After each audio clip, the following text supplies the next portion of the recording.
আসসালামু আলাইকুম। খাঁটি সরিষার তেল দিয়ে ইলিশ মাছ ভাজা হচ্ছে।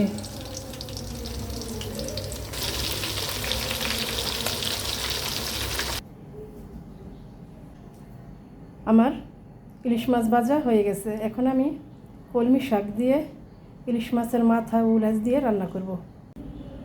আজকে আমাদের দুপুরের খাবারের মেনুতে আছে ইলিশ মাছ ভাজা আর কলমি শাক, ইলিশ মাছের মাথা ও লেজ দিয়ে ঝোল করে রান্না।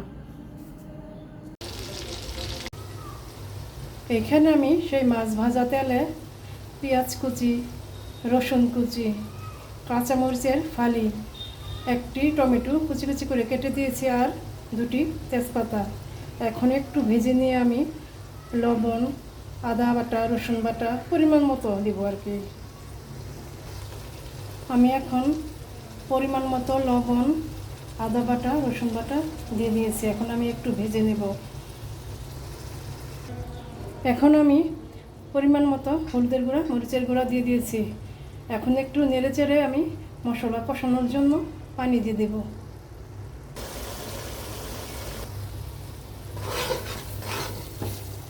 আমি ভালো করে মশলাটা কষিয়ে নিয়েছি।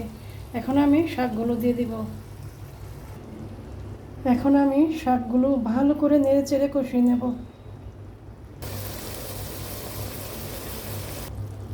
এখন আমি ঝোলের জন্য পানি দিয়ে দিব। এখন আমি ঝোলের জন্য পানিটা দিয়ে মাছগুলো দিয়ে দিলাম। এখন আমি রান্না করে নেব।